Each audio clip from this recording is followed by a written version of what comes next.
এবার বলেন, যারা ধৈর্যশীল হয়, যারা মুসিবতের সময় ধৈর্য ধারণ করে, নবী আপনি তাদেরকে সুসংবাদ জানায় দেন, ওয়াবাশশিরিস সাবিরিন।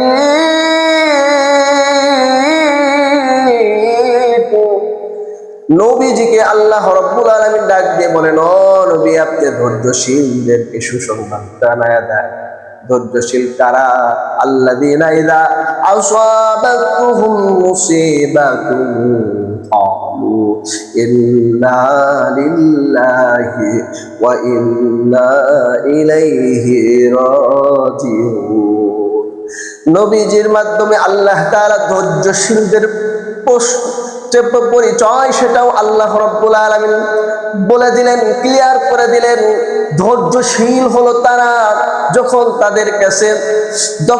তাদের কাছে কোনো মুসিবত আসে, যখন তারা বিপদগ্রস্ত হয়ে যায়, যখন তাদের কোনো কিছু হাত ছাড়া হয়ে যায়, যখন কোনো ব্যক্তি তাদের মারা যায়, যখন তাদের কোনো ক্ষতি হয়ে যায়, তখন তারা বিচলিত না হয়ে বলে, ইন্না লিল্লাহি ওয়া ইন্না ইলাইহি রাজিউন।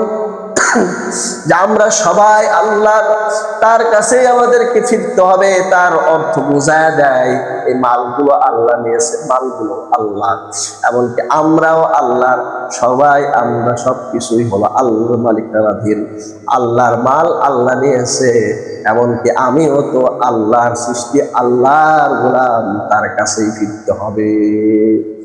আল্লাহ রাব্বুল আলামিন বলেন, এমন ধৈর্যশীল যারা, নবী তাদের প্রতি আপনি সুসংবাদ জানায়া দেন। কি সুসংবাদ? উলাইকা আলাইহিম সালাওয়াতুম মির রাব্বিহ।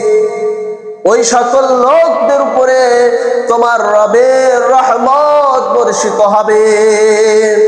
উলাইকা আলাইহিম সালাওয়াতুম মির রাব্বিহ ওয়া উলাইকা হুমুল মুহতাদুন।